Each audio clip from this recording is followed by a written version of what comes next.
Truk pasir terbawa arus banjir di Tegal, 2 orang meninggal. Peristiwa banjir bandang terjadi di Sungai Gung, Desa Danawari, Kecamatan Balapulang, Kabupaten Tegal menyebabkan 2 orang meninggal. Diketahui kedua korban merupakan pekerja pengangkut pasir yang menggunakan truk di sungai tersebut Senin 10 Januari 2022. Keduanya terbawa arus banjir sungai tersebut sejauh 1 km. Kepala Desa Danawari Abdul Munib mengungkapkan, peristiwa tragis tersebut terjadi pukul 16.30 waktu Indonesia Barat.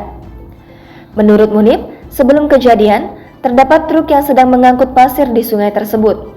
Tiba-tiba banjir bandang datang dan langsung menyeret truk tersebut beserta sopir dan seorang warga lainnya di lokasi kejadian.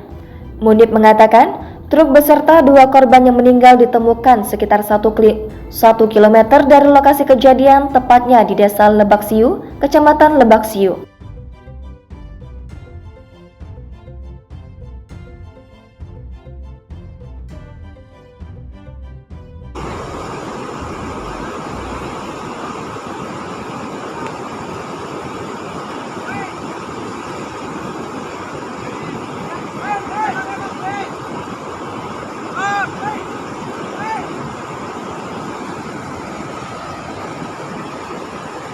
Belah sini deh.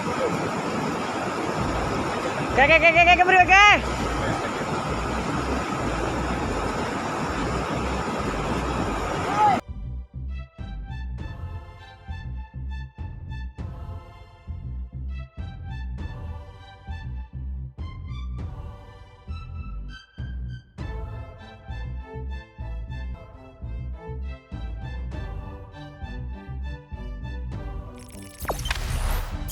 Jangan lupa subscribe, share, komen, dan like ya.